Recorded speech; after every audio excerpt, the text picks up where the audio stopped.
Are you ready for a holiday science experiment? Grab your candy cane and a grown-up and let's go. This is vinegar, this is cold water, and this is hot water, and these are candy canes. Yummy.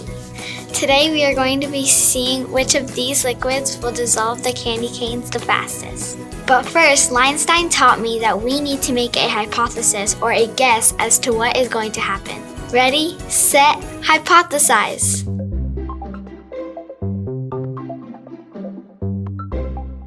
Aha! I have my hypothesis. I think it's vinegar because it has more chemicals and it smells really funny. Time to experiment.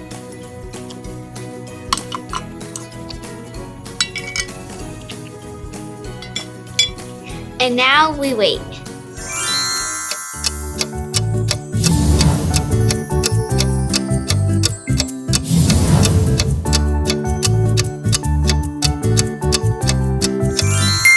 I think we're done.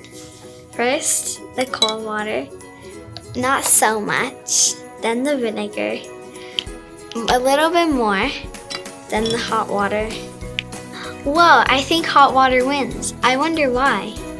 Everything around us is made of molecules. Molecules are tiny little bits that are too small to see. Me, you, candy canes, and liquids are all made of molecules. Candy canes are made of mostly sugar, and sugar melts faster when the molecules moving around them are zooming really fast. Cold water molecules move very slow. Vinegar, while it smells strong, it still doesn't have very fast-moving molecules. Hot water, however, has molecules moving super fast, bumping into our candy cane over and over again, breaking it down quickly, which is why hot water is our winner.